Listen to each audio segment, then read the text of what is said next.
2025 IPL royal Challengers Bengaluru గెలుస్తుందని చెప్పడం జరిగింది. జూన్ 3వ తారీఖున అది ప్రూవ్ అయ్యింది. ఈ వీడియో అనేది నేను యూట్యూబ్లో పోస్ట్ చేయడం జరిగింది. ఇది నిజమా కాదా అనుకుంటే కనుక కింద డిస్క్రిప్షన్లో ఆ వీడియో లింక్ ఇవ్వడం జరుగుతోంది. నిజమైతేనే నా ఛానల్ని సబ్స్క్రైబ్ చేసుకోండి, అలాగే లైక్ చేయండి. జై శ్రీరామ్. 2022 నుంచి 2025 జూన్ వరకు మొత్తం 17 ప్రెడిక్షన్స్ అనేవి ప్రూవెన్ అయ్యాయి. ఆ 17 ప్రెడిక్షన్స్ అనేవి కింద డిస్క్రిప్షన్లో లింక్స్ ఇవ్వడం జరుగుతోంది.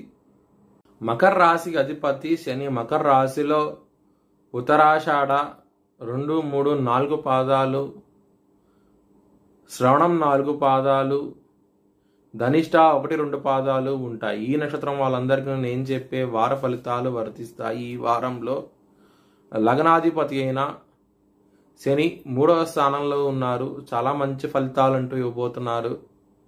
కుటుంబ పరంగా మంచి డెవలప్మెంట్స్ అంటూ ఉంటాయి. 2వ స్థానంలో అంటే వాక్కు స్థానంలో రాహు ఉన్నారు. మాట్లాడేటప్పుడు జాగ్రత్తగా ఉండండి. ఇబ్బందులు పడే అవకాశం ఎక్కువగా ఉన్నది. ఎందుకంటే కుజు దృష్టి రాహు మీద ఉన్నది. సో కొంచెం జాగ్రత్తగా ఉండండి. మాట వెనక్కి తీసుకోవడం కుదరదు. చాలా జాగ్రత్తగా ఉండండి మాట్లాడేటప్పుడు మాత్రం. ఎవరైనా సరే విదేశాలు వెళ్ళాలనుకుంటే కనుక ఈ వారం అనేది చాలా అనుకూలంగా ఉన్నది. 12వ స్థానం అధిపతి అయిన గురువు 6వ స్థానంలో ఉన్నారు. విపరీతమైన రాజయోగాన్ని ఇస్తున్నారు. చాలా మంచి ఫలితాలు అంటూ ఉంటాయి.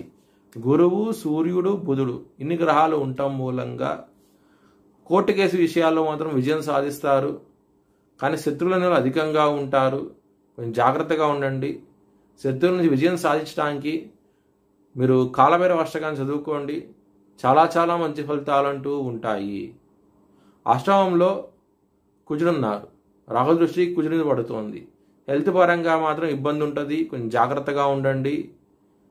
ముఖ్యంగా డయాబెటీస్ విషయంలోనూ అలాగే బీపీకి సంబంధించిన విషయాల్లోనూ ఇబ్బందులు ఉంటాయి. జాగ్రత్తగా ఉండండి. ఎవరికి అప్పు ఇవ్వకండి. ఒకవేళ ఇస్తే కనుక అది వచ్చే అవకాశాలు చాలా తక్కువగా ఉన్నాయి. అప్పు ఇచ్చి శత్రుత్వం తెచ్చుకునే వాళ్ళు అవుతారు. కొంచెం జాగ్రత్త అంటూ ఎక్కువ తీసుకోండి. మీ భవిష్యత్ వివరాల కోసమై హెచ్ఎల్ఎన్ జ్యోతిష్యాలయాన్ని సంప్రదించండి.